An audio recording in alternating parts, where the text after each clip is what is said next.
মন ভাঙল ফ্যানদের। এই আইপিএলের পরেই অবসর নেবেন ধোনি। বড় আপডেট দিলেন মাহির প্রিয়জন। এবার আইপিএলে বেশ কয়েকটি ম্যাচে চেনা ছন্দে পাওয়া গিয়েছে এমএস ধোনিকে। মুম্বাইয়ের ম্যাচে ধোনির 4 বলে 20 রানের ইনিংস, 6-এর হ্যাটট্রিক দেখার পর উচ্ছ্বসিত ফ্যানেরা।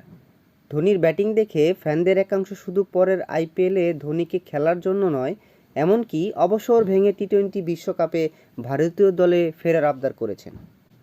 তবে ধোনি কি সত্যি পরের আইপিএল খেলবেন? এই প্রশ্নের উত্তর পাওয়ার কৌতূহল সবথেকে বেশি তথা দেশ বিশ্বজুড়ে ক্রিকেট প্রেমীদের মধ্যে। সকলেই চান ধোনিকে খেলাতে।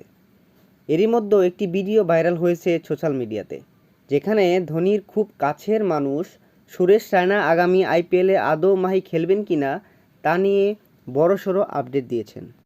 ভিডিওতে দেখা যায় সঞ্চালনা করেছিলেন আরপি সিং ও সুরেশ রায়না, যেখানে সঞ্চালক প্রশ্ন করে আরপি সিংকে, পার্থিব প্যাটেল বলেছেন এটা হয়তো ধোনির শেষ আইপিএল, আপনার মনে কি হয়?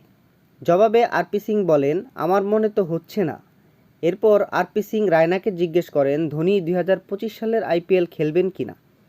এক বাক্যে রায়না ওই প্রশ্নের উত্তর দেন, তিনি বলেন খেলেঙ্গে। সুরেশ রায়নার এই ভিডিওটি নেট দুনিয়ায় ঝড় তুলতে বেশি সময় লাগেনি, কারণ রায়না ধোনির কতটা কাছের বন্ধু তা নতুন করে বলার অপেক্ষা রাখে না। সিএসকে-তে ধোনিকে থালা বলা হয়, রায়নাকে বলা হতো চিল্লা থালা। দুজনে আন্তর্জাতিক ক্রিকেট থেকে অবসর নিয়েছিলেন একই দিনে।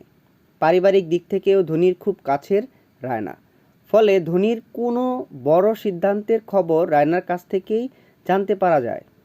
রায়না এহেন মন্তব্য করে খুশি ফ্যানের।